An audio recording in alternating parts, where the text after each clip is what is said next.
This weekend I went to the movies and I saw Ballerina, film directed by Len Wiseman and then redirected by Chad Stahelski, and a spin off from the John Wick series. We follow a young woman, Eve, who is involved in the mysterious and massively complex criminal underworld from the John Wick movies. She's taken in by the Ruska Roma, John Wick's criminal fraternity, after her parents die, and she is raised there to be a form of assassin slash bodyguard. But there are ancestral issues. Her grandfather's mysterious cult is after her and after young children, and she's determined to get her revenge for the murder of her father. This is an odd film because I generally like the John Wick movies. I think that they generally get better as they go on, and it's hard to see where it can go after the end of the fourth film.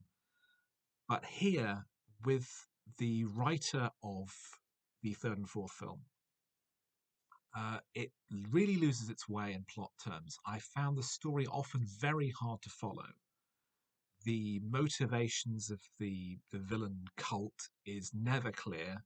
I really have no idea what their aims were or what the point of the story was supposed to be, other than female character must protect young child because you can't have a female action heroine without inserting her into a maternal role so that she knows her place.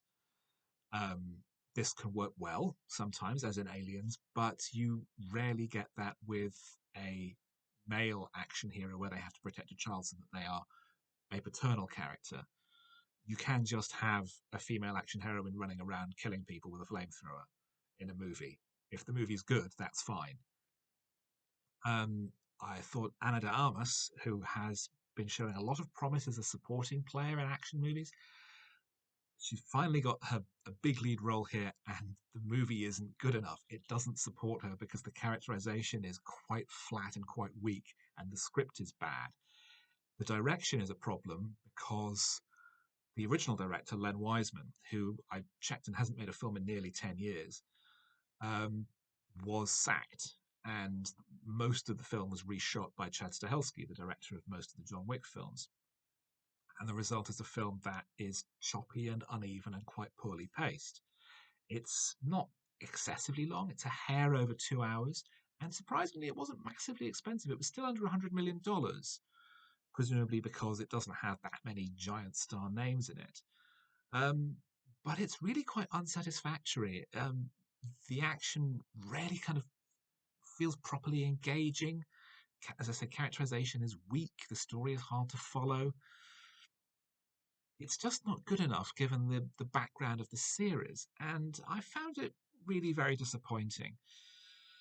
The film leaves the door open for a Ballerina 2, and given the results over the opening weekend, we may or may not see that happening. The box office results aren't as good as they were hoped.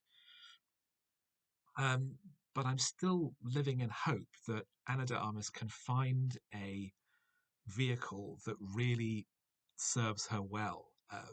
If the next iteration of James Bond wants to bring her character in as a new CIA contact, that would be ideal because she really lit up the screen in her few scenes in No Time to Die. This is not the direction that it should be going, unfortunately.